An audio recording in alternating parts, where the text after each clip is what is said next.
கும்பிட்டு இன்னும் கொஞ்சம் சேர்த்து கொள்ளும்.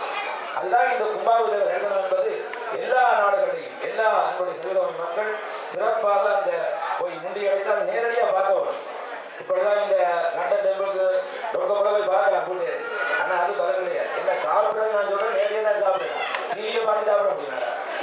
அப்போ இது நேரடியாக கிடைக்கக்கூடிய அருள் என்பதனாலே நீங்கள் எல்லோரும் இங்கே வந்து சேர்ந்திருக்கிறீர்கள். ஒரு உதாரணம் சொல்லி நான் இந்த அடுத்த பூஜைக்குரிய ஆரம்பத்தை தொடங்க இருக்கிறோம்.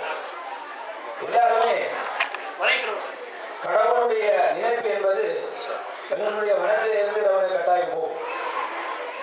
நீங்கள் நல்லா கும்பிடுங்கள், திருப்பி திருப்பி இரவுடன் விண்ணப்பியுங்கள், எப்பயாவது திருப்பி மழைப்பார்கள் என்பதை ஒரு நாயனார் பாடுகிறார். இப்போதைக்கு சொல்லி வைக்கிறேன். விளங்குதா? அதாவது மிஸ்கோல் இருக்கான் விட்டுட்டு போவோம், அது பார்க்கலையா அப்படியே அடுத்து கிடைக்கும். நீங்க எல்லாரும் வந்து கும்பிடுறீர்கள், எத்தனை விஷயத்தை வெளிப்பட்டு போறீர்கள், அது கவனிக்க ஒரு மிஸ்கோலா இருக்கு. இது ஆன்சர் ஒன்னாடி பரவாயில்ல, நிறைய விழுங்கோ எப்பயாவது ஒரு நாளைக்கு பார்ப்பார். இப்போதைக்கு சொல்லி வைத்திருந்தார். ஒரு வள்ளுவ நாயனார் எல்லாருக்கும் பொதுவான ஒரு பொதுமறை திருக்குறளை ஒரு சொன்னார். என்னன்னு கேட்டா, ரெண்டு பேர், ஒரு ஆணும் பெண்ணும் அல்லது காதலனும் காதலி ஆளுக்கால் கதைக்காமல் சத்தம் போடாமல் ஏதோ ஒரு சண்டையில பேசாமல் என்றார். நடக்கிறதா? அப்பொழுது யார் முதல்ல கதைக்கிறது என்ற பிரச்சனை வந்தது. யார் முதல்ல உண்மையில கதைக்கணும்? உண்மைதான் கதைக்கணும்.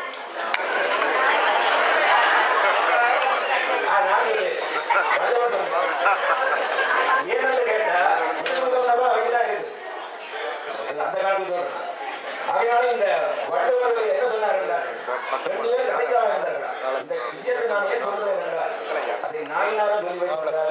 கும்பாபிஷேகத்தின் ஒரு தத்துவம் ரெண்டு பேரும் கதைக்காக இருக்கிற பொழுது கணவன் பார்த்தான், இவரை கதைக்க வைக்க உடனே என்பதற்காக தும்மினான். நல்லா தும்புற மாதிரி ஒரு ஐப்படி தும்மினா என்ன செய்யணும்? எங்களை அறியாமே நாங்க வாழ்றோம்.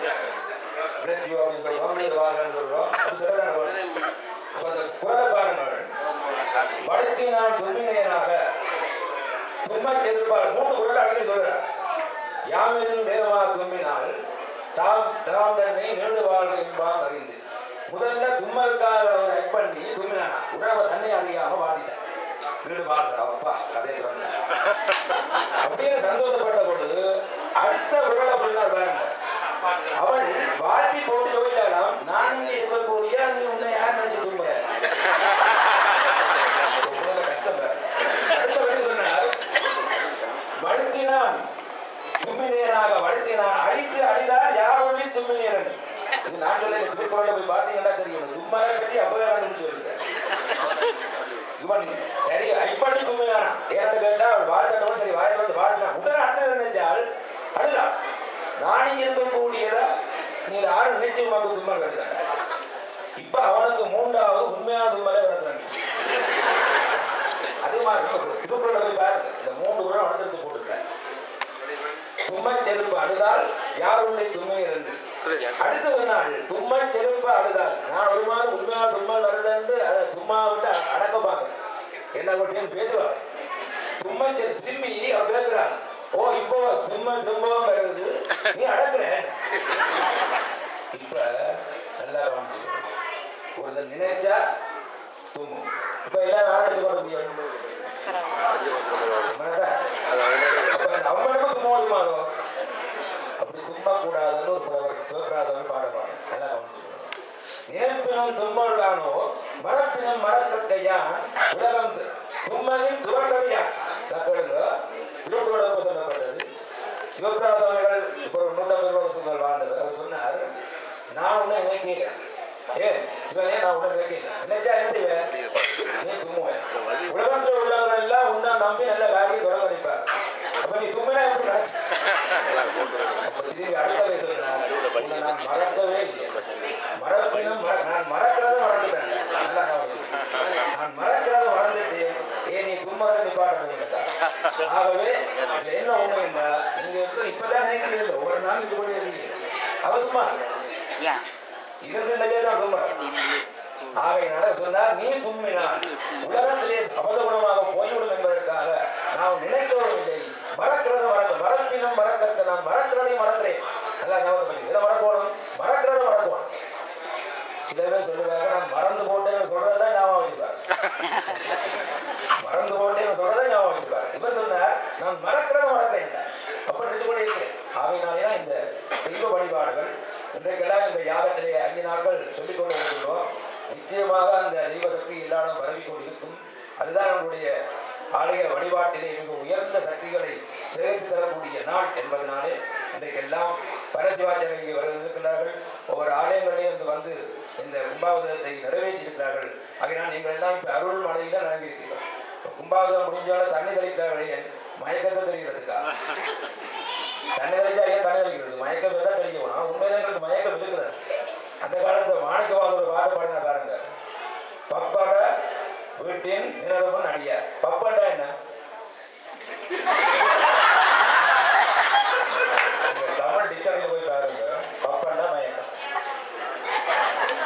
பயம், மயக்கம், நடுக்கம் எல்லாம் பப்பு. எங்க பப்புக்கு போறாங்களோ அந்த நடுக்கம் இருக்கும், மயக்கம் இருக்கும். மாணிக்கவாசர் சொல்லிட்டார். நான் சொல்றது ஆங்கில பப்பு இல்லை, தமிழ் பப்பு.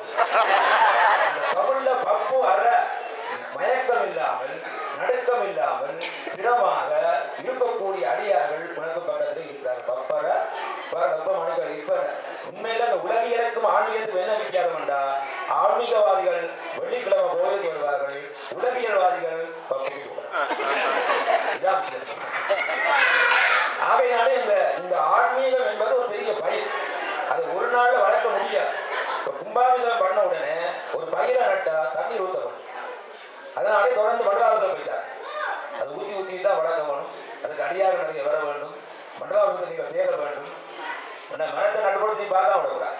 இது ஆன்மீக பயிர், இப்படி தர வேண்டிய சக்தி இருக்கிறது. ஆகையினாலே இந்த கும்பாபிஷேகத்திலே தொடர்ந்து வரப்போகின்ற மண்டலாபிஷேகங்களை நீங்கள் கலந்து கொண்டு அந்த ஆலய திருப்பணிகளுக்கு உதவி.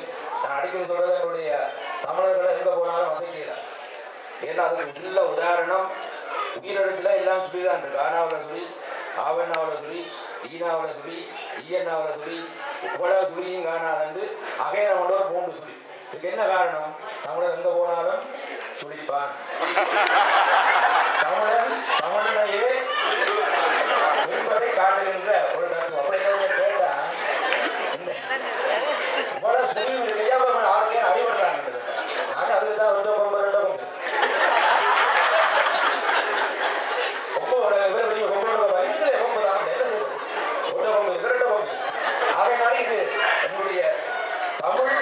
சமயம் ரெண்டும் இணை புரியாத. இந்த நாட்டில் எல்லாம் வந்து பிரிட்டிஷ்காரன் அங்க வந்து எங்களை கஷ்டப்படுத்தினா நாங்கள் தான் கஷ்டப்பட்டோம். எண்பது காசு அவன் எடுத்தான், நாங்களும் அடி எடுத்தோம். இந்த காசு தான் நீ வச்சிருக்கேன். ஆகையால எங்களுடைய இந்த சமயம் அடியாது என்பதற்கு வேதனை தடைத்தோங்க மிகுதைவ துறை வழங்க பூத பரம்பரை ஒழிய புனிதவாய் மறந்தடு. எல்லாருமே நன்றாக நான் நடத்தி சொல்ல விரும்புகிறேன். எங்களுடைய சமயம் வந்து தனிய தமிழை கொண்டதில்லை. இந்த உனக்கு நான் விடமாட்டேன். இந்த வேதம், ஆகமம், புராணம், இதிகாசம், சைவ சித்தாந்தம், திருமுறை எல்லாவற்றையும் சேர்த்ததான் நம்முடைய ஆலயம். அந்த ஆலய ஆகம மரபுகளை உணராமல் நாம் ஆலய வழிபாட்டிலே நம்முடைய திருமுறை நாயன்மார்கள் போற்றப்பட்ட இந்த ஆலய வழிபாடுகளை சிவாகமங்களை மதித்து ஆலய வழிபாட்டிலே நாங்கள் பின்பற்றி கொண்டு வர வேண்டும். கோயிலுக்கு வந்தா விபூதியை கொடுத்தா தூய்மை அப்படின்னு சொல்றோம். தீர்த்தத்தை கொடுத்தா என்ன? தீர்த்தம் எடுத்துக்கிறோம். ஆரோக்கியம் பால் தான் விட்டமின். தீர்த்தம் ஆரோக்கியம். சரி, குங்குமம் அம்பாளுடைய சக்தி, நேதி, ஆற்றல். சந்தனம் மகிழ்ச்சி. ஆரம்புள்ள கோபம் இருந்தா சந்தனத்தை அப்பங்க கையால மணி சந்தனம் வச்சு கொண்டு போகும். அதனாலே ஒரு கோபம் சந்தனத்தை அப்பம். சந்தனம் மகிழ்ச்சி. அதான் கல்யாணம் உள்ள வாதம் சந்தனம் கொடுக்க மகிழ்ச்சி. பூக்கள் அன்பு. அதான் பிப்ரவரி 14 பூக்கு மெரியா அன்பு. அவ ஆலயத்துக்கு உள்ள என்ன கிடைக்கிறது? தூய்மை கிடைக்கிறது, ஆரோக்கியம் கிடைக்கிறது, ஆற்றல் கிடைக்கிறது, அன்பு கிடைக்கிறது, மகிழ்ச்சி கிடைக்கிறது. இந்த 5 அடையாளம் தான் கோயில் தர அநேகமா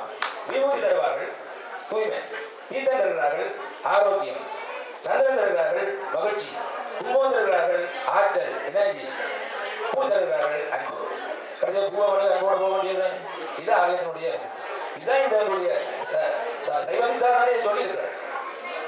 சோதனங்கள் சொல்லுகின்றன, ஆகமங்கள் சொல்லுகின்றன. இவைதான் இவருடைய அடையாளமாக கோயிலை கொடுக்கின்றோம்.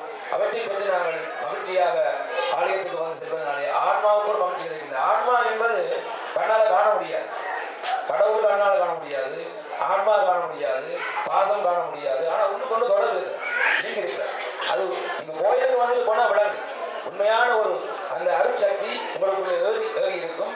அது உங்களை கட்டாயமாக ஒரு ஆன்ம பிரகாசமாக கொண்டு வரும். இதுதான் ஆலயங்களில் நாங்கள் காண்கின்ற உண்மை என்பதை தெரிவித்து எல்லோரும் பல்வேறு விதமான உதவிகளை புரிந்திருப்பீர்கள்.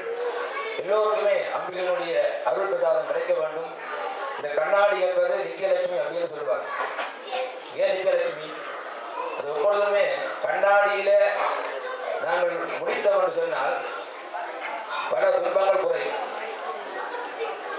அதை விட தேவ ஆசீர்வாதம் கிடைக்கும் என்பது இந்த கண்ணாடி. அதனாலதான் வீடுகளுக்கு போகின்ற பொழுது அதெல்லாம் நாங்கள் இன்னொரு சமயத்தில் எல்லாருக்குமே பொதுவானது. நீங்க பார்த்தீங்கன்னா ரவிக்கரை நிற்கிறதே கண்ணாடியை பார்த்து மேக்கப் பண்றாங்கன்னு நான் பார்த்தேன். கண்ணாடி எவ்வளவு உதவி புரியுதா இருப்பார். ஏன்னா பின்னுக்கு வர துன்பத்தை குறைக்கிறதுக்கே கண்ணாடி தான் வாகனத்துல இருக்கு. பின்னுக்கு வந்து யாராவது மோதி போடுவாங்க, கண்ணாடி தான் நம்ம பார்க்கணும். அது அந்த காலத்தில் சொன்னார்கள், பின்னுக்கு வருகின்ற துன்பங்களை குறைப்பதற்கு மங்கள பொருளாக கண்ணாடியை பார்க்க வேண்டும். அவர்களுடைய ஊழ்வினைகள் கண்ணாடிகள் குறைய வேண்டும் என்பதற்காக கும்பாபிஷேகம் நிறைவடைந்து கண்ணாடியிலே அம்பாள் செய்கின்றோம் என்பது இன்னொரு விதமான கருத்து. இப்படி பல்வேறு சிந்தனைகள் கருத்துக்களுடைய சமயத்தில் இருக்கின்றன. அவை எல்லாவற்றையும் நான் உள்வாங்கணும். பசு இருக்கிறது பாருங்க, பசு எல்லா தேவர்களுடைய அம்சமாக விளங்கு. அதனால எங்கள் சமயத்துக்கு விபூதியை தருகின்ற முதன்மை பொருளே கோமயமாகி பசுவனுடைய சாணத்தியம் தான் கிடைக்கிறது.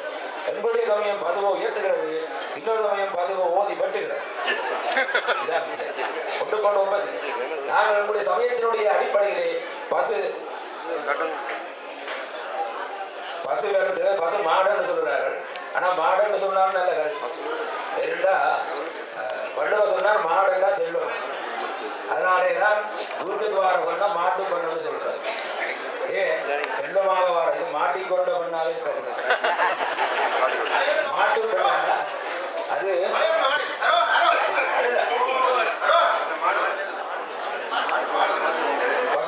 பசுமாடு. ஆகையினாலே இந்த மங்கள பொருள்களை இவற்றை உயர்த்தி வைத்தார்கள். சொல்லியிருக்கிறோம், நான் வரவில்லை. எல்லாரும் கண்ணாடி உறவுடன் போன்றவற்றை இந்த மங்கள தர்மத்தை செய்து நீங்கள் ஒவ்வொருவராக வரிசையாக வந்து உண்மையாக இந்த சுவாமிக்கும் கண்ணாடி முறையில் குறுக்கால போகக்கூடாது என்பதனாலே நீங்க இப்படியே வந்து சுற்றி கொள்வதான் இந்த பக்கமாக பார்த்து, ஏனென்றா அந்த ஒழுங்குதான் எல்லாரும் தரிசிக்கக்கூடியதாக இருக்கும். ஆகவே இது ஒரு மங்கள அருள் என்பதனாலே இந்த நடுவே இருக்கக்கூடியவர் தயவு செய்து எழுந்து சுவாமி பார்க்கிற பொழுது கண்ணாடி